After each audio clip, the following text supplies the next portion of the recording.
You want to make angled headstocks? You want to make them with cool accents like this? I'm going to show you today Maximum Guitar Works Scarf Joint Jig that will make the task of making decorative accent scarf joints a whole lot easier.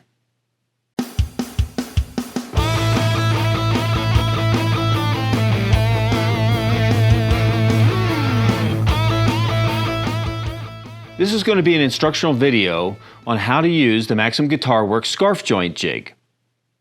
Now before we get into this, let me just say a couple things. Number one, if you want to support the videos I do and the innovative ideas that I come up with for jigs and templates and things like that, go to my Patreon page in the information below and support us. And that's an easy way to get the first look at the new jigs and templates and tools and builders necks and things like that that we're introducing. Also, it's a good place to go if you want to provide feedback as I start announcing different ideas and things I'm working on. Also, as a Patreon supporter, you'll learn about some of the things that I'm developing for future release, and you'll have a chance to kind of provide feedback to kind of shape what the product ends up being. And I also provide some deals to my Patreon supporters. If you don't want to support through Patreon, our website is the next best place to make sure you get on our mail list. That will allow you to be one of the first to hear about some of these creative ideas we're coming out for these jigs and templates and such. If you don't know what a scarf joint is, it's a way to create an angled headstock guitar neck. The basic concept is you will make a cut at an angle, at a predetermined angle of your choice, in a solid piece of wood, a neck blank, and then once that is separated, you can then turn it around, you can glue it back to the other piece of wood, and then you have an angled headstock within a very efficient 4/4 piece of lumber. This is a little over 1.5 inch piece of wood. It came out of an 8/4 piece of mahogany. If I were to make a neck out of this, I could cut the angle in here and then shape the back of the neck, cut the profile, and I would have an angled headstock. And even at that, you're limited to the angle. In order to get a full-size headstock at an angle into an 8/4 piece of lumber that's now 1.65 inches approximately, you are limited to pretty much anything up to 7 or 8 degrees.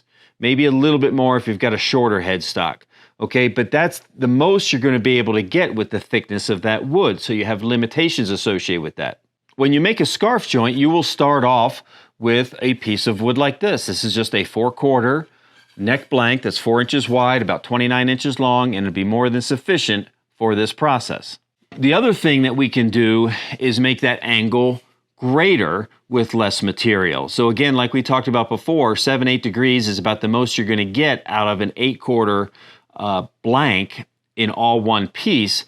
Here's a 13-degree headstock that was done out of a flat piece of 4/4 wood. All right, and you can see how I get that full angle, but how much wood would have been required if that was one solid piece of wood. Plus, a cool thing that you can do with scarf joints is you can beautify them. You can add accent strips in between that scarf joint, and you can create a little decorative appeal to the back of the neck. So there's a lot of different reasons why it makes sense to do it, and sometimes it will be appropriate for the way that you build your guitar necks or a guitar model that needs an angled headstock. And so for some of you, it may not work out. But if you've ever tried to build an angled headstock on a guitar neck before, utilizing the scarf joint principle, there are many difficulties that you may face. So what I've tried to do here is simplify the process. Now, when I developed this product, I tried to meet ranges of angles to meet everyone's needs. Of course, it doesn't have every single angle available to it. I didn't want adjustable angles because sometimes they're inaccurate. I wanted fixed angles. But what I designed is a jig that had side rails to match specific angles. This happens to be a 7-degree angle for a 7-degree headstock. I've also got a 10-degree and a 13-degree to kind of bridge a lot of the ranges of different angles. And the cool thing is the adjustability of it. Number one, if you buy a 7-degree jig and later on you decide you want to build an angled headstock with a scarf joint of 13 degrees, you don't have to buy another jig. All you have to do is purchase the replacement sides that bolt off from the top and the new ones bolt on, and there you have a new jig with only having to replace a portion of it. The other thing that I made is one fixed side and the other a floating side.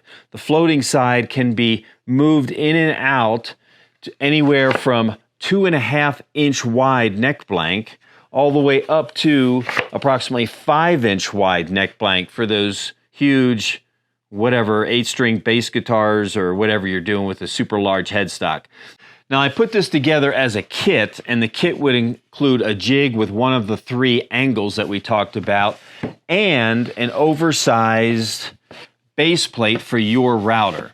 It's a multi-attachment point, and I just kind of followed the standard on universal mounting router bases that you see out there in the market, except this is the biggest footprint of anyone out there. This is full 13-inch by 13-inch out of 3/8-inch thick acrylic because we do not want any flex whatsoever as the router is riding back and forth along this jig.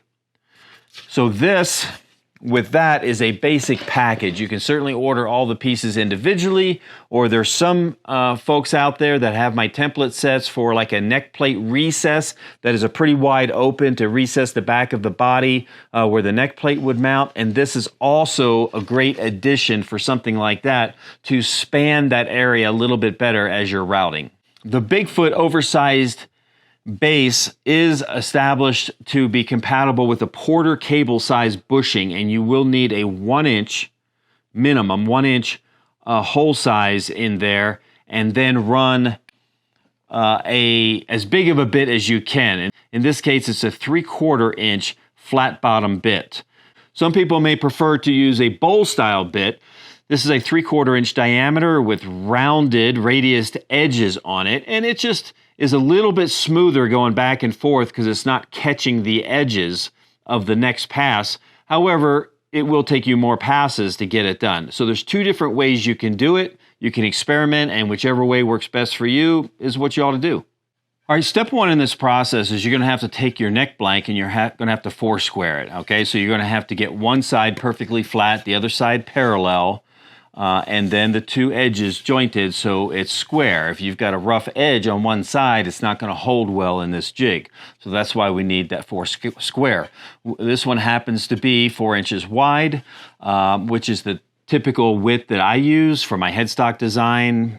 It's safe because it'll fit pretty much anything that I want to put on there. Now the next step is going to be to determine where you're going to draw the line for the angle. Now this depends on various factors. Those factors could be how large or long your headstock is. It also could be what type of angled headstock scarf joint that you're going to use. When you cut that board and clean up those 2 angles, you can either mount it this way, okay, where the actual joint is going to come underneath a headstock plate, a head plate. Or you could mount it this way, in which case the joint is going to come under the fretboard. Typically for electric guitars, it's done this way. In this case, my headstock is only about 6 inches long, so I'll probably need that portion of the headstock to be maybe 7 to give myself a little bit room for error. Now, as far as drawing that angle, there's a lot of different ways that we can do it. You can use an old school technique where you figure out the angle off of something else and you transfer that angle over, or you can take a digital gauge, angle gauge, and put the right angle in and use this to draw the line. I will tell you the easiest thing, if you've got my jig, is going to be just to compress that one side. And in this case, I'm going to use a spacer block, and then I'm going to take my neck blank and put it where that line that I drew is just where it intersects the top of the angle of the jig, and I'm going to use that to then draw a line. This is the line of where I need to cut for the 7-degree version of this jig. Now, if you have a bandsaw, use a bandsaw. It's going to be a whole lot faster, and it doesn't have to be a perfect cut. I mean, as you can see here, it was burning and squealing and stuff like that. That's okay. We made ourselves through it. It's ultimately going to be like this, which is going to give us plenty of room for our headstock, and it will give us plenty of room for our neck. More than ample space. We have a little extra room to play with, which is always good to have that. And if I didn't mention it before, ultimately we need, for a standard neck, we need a 3/4 inch neck blank and a 1/4 inch fretboard to equal 1 inch. But that's if you're using a standard, maybe bolt-on size neck. If you're using a glue-in and you want that to be about 1 inch thick or whatever, you got to start with a neck blank that's a little bit thicker for that, so that you can account for the heel. Even if this is a little thicker in this area, it doesn't matter. It's all going to be taken off in the end. All right, the next thing that you're going to do is take both halves that you just cut, overlap them a little bit, and double stick tape them together. Again, the machining process of the router is going to do the bulk of the work. So all we really need to do is make sure that we're going to take off at least a little bit of meat on both of these to get them perfectly angled. The other thing I would do is put a little bit of tape on the jig bed itself. It's got some clamping pressure to it when you tighten it down, but I wouldn't rely upon that because the router bits can obviously apply a little bit more torsion than just the clamping pressure alone can support. So I will put a couple pieces of tape on the bottom also. Now I'm going to lay the first piece on there, and I'm going to hang over just a little tiny bit. The router bit is going to cut all the way to the edge, and that's where we're going to set that to cut. So we want to make sure that the block of wood overhangs so that if we take it down right barely short of that edge, that we're not going to start carving away our jig and make the jig, sloped for that last 1/4 inch or so. So I'm going to put that piece in first. I'm going to clamp this down, making sure it's perfectly in there straight. And then I'm going to lay the other piece on top because now I have a guide to make sure that it's straight. And again, I'll overlap ever so slightly. And it's straight with the other one. And I'm going to make sure that's down. Now we can lock this into place using a 3/16 inch bit. I'll just kind of hold those firmly and I'll apply some tension. All the locking on this jig is done from the top, so it makes it really easy to adjust and to move around. All right, when you get the big foot oversized router base, you want to peel the paper off and then use whatever mounting screws correspond with that. The best thing is to have a dedicated router for your scarf joint jig or whatever other jigs that you use on a regular basis. It's so much easier to leave it set up that way. This one can be used for a multiple of other things too. With that wide platform, it's going to be more stable. So if you can get one, this happens to be an old 690 motor mounted into a plunge base, which does work out a little bit better having the plunge base, but certainly not necessary for this operation. What I did is I used the same screws that came off of the existing base and used those same screws to mount it. If that doesn't work for you for whatever reason, then you want to take your screws and take them to a hardware store and match up the thread. The process here is almost the same as using a jointer or planer. Take a pencil, scribble some lines on there, and that way we know when we start going back and forth and taking this down, we know we have all of the rough cut edges gone because the pencil lines will be gone and this will be flat. Now I set up the router, and for this one that I'm going to be doing, I'm going to use that bulb bit. Again, it's going to take more passes, but it'll probably be a little smoother transitions from one pass to the next. So I'm going to use that 3/4 inch bulb bit in here. And then I set the depth stop just so it takes a little bit of meat off here at the bottom. Once I get done, if I need to take off a little bit more, I'll just advance it maybe another 30 seconds of an inch or something like that and take one more pass, and we should be good at that point.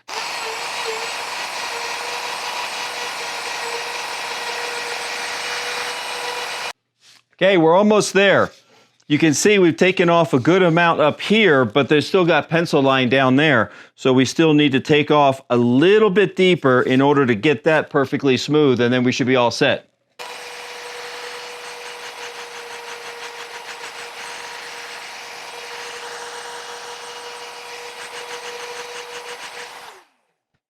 So you know it's fun when you get dust all over you. But now we've got it all flat, we've got all the pencil marks done. I'm going to do one last thing, and that's take a sanding block with about 120 grit and get any tool marks out of there, and we're ready for glue up. All right, the thing that I like to use is a 1-inch piece of MDF. It's really flat, it's really inexpensive, and just take some stick-on sandpaper. And I run it widthwise so that I have the ability to get the full width all in one pass. That way I don't take away the flatness that I just created with the bit. Now the directions on the jig itself says do not over sand, because again, you don't want to mess up the flatness, you just want to remove the tool marks. So I say we're done right here. Now we can loosen up the side rail. Slide that out. And we can dismantle this. One thing I didn't point out about this jig is these extensions on the base beyond the rails are designed for clamping it down to the edge of a workbench or what have you. I just drove some screws into the 4 corners because I find that to be the easiest way to clamp this down, is just to drive a few screws in.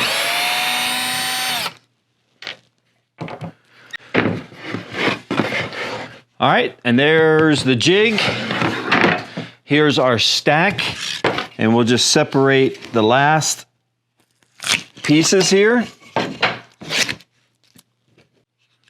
All right, so now that we have our one piece that was cut in 2, we flip this around and we lined the shorter piece on top of the longer piece, putting the joint underneath the fretboard. This is what we're going to want right here. And this is going to give us enough room to get a neck and to get the headstock onto this piece of wood. But we're going to have some adjustments that we'll need to do after we glue it together. So we're going to glue it together right now, and I'm going to insert a little piece of roasted maple in the middle there, just to give ourselves a little accent strip, and we'll see how that goes. Now, to glue up a scarf joint, you really just have to have a stop on your workbench. It could be a workbench dog or something like that, that the piece that's being glued on can brace up against so that it doesn't slide out from the glue. Now, what I've built here is just a little T with another support in here. I don't sell these, they're pretty easy to build. And all I'm going to do is clamp that down to the table and then use this as my backstop for gluing together. I hope this makes perfect good sense to everyone. But we put glue on those 2 surfaces, and now we're going to glue it to the main piece, but we need this backstop. Now you can makeshift it however you want, but you have to have a backstop to protect that headstock piece of wood of the scarf joint from sliding out. All right, we want it right where we want it, and we want it to stay right there. And so now we've got a good fit, and we'll bring in the clamps, and we'll make sure everything is clamped down securely. I'll take a little bit of a larger clamp on the lower corners, and then the smaller clamps on the top corners. 4, maybe 5, and we should be good.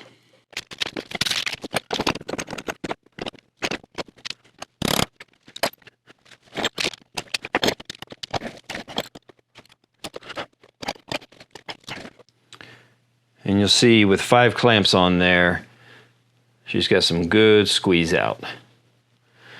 And the bottom of the main neck and the headstock portion is all sitting flush. and it's bumped into the end, and therefore it's going to hold tight without slipping.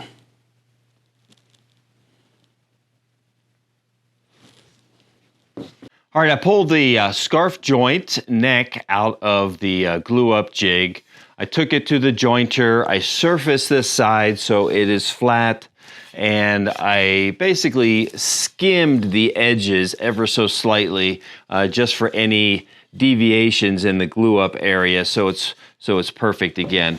And then I draw a center line on this, and at this point, it's really your normal process of template-based guitar building, where I'll draw my headstock, I'll draw my neck on there, I'll then go and in the center line, I'll put my truss rod channel in, carbon fiber channels if that's what you want to do, and then I will carve out the headstock, carve out the body, and then we'll take and we'll flip that upside down and we'll do the carving of the contour on the back, and we have an angled headstock, 7 degrees in this case, utilizing no more than 4/4 lumber. Now, a couple things I'll mention is the thicker the lumber can be, so if as much of that 4/4 you can save, the more adjustment that you have, because you have the ability, once this is glued up, to move the break angle.